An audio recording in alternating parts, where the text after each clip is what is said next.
Hello friends, তোমরা সবাই কেমন আছো? আশা করি অনেক ভালো আছো। তো আমি অনেক ভালো আছি। তো আজকে আমি বানাবো ডালের বড়া।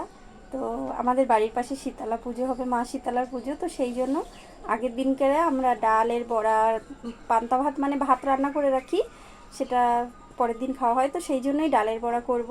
তো চলো দেখাই একটু। এই হচ্ছে ডাল, ভিজিয়ে রেখেছি, খেসারির ডাল। ভালোভাবে ভিজে গেছে কিন্তু আমার। মিক্সচারের বাটিতে অল্প অল্প করে দিয়ে বেটে নেব। দিয়ে দেবো কটা কাঁচা পাকা লঙ্কা, পেস্ট করে নেব। এবার মিক্সচারে আমি ডালটা বেটে নিয়েছি। এই যে দেখো কত সুন্দর হয়েছে। এর মধ্যে লবণ হলুদ মিশিয়ে নিয়েছি পরিমাণ মতো। এবার কড়াইতে গরম তেল দিয়েছি, তেলে ভাজা হবে এক এক করে। এই যে একে একে পুরো ভেজে নেব এবার সুন্দর করে, উল্টে পাল্টে ভালো করে ভেজে নিলাম। এই যে দেখো কত সুন্দর ভাজা হয়েছে। এবার নামিয়ে নেব।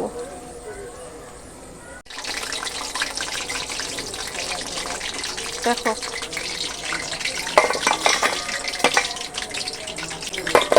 আওয়াজে বুঝতে পারছো তোমরা যে কত সুন্দর হয়েছে।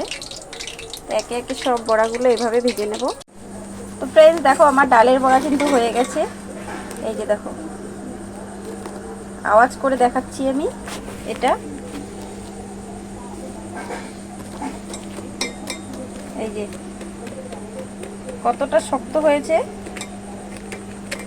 আওয়াজেই দেখতে পাচ্ছ। তার মানে কতটা ক্রিস্পি হয়েছে, শক্ত সুন্দর, ভিতরে সফট, খুব সুন্দর হয়েছে। তো আমার ডালের বড়া কেমন লাগলো, যদি ভালো লাগে লাইক সাবস্ক্রাইব। তো এই পান্তা ভাত দিয়ে ডালের বড়া দিয়ে খাওয়া হচ্ছে।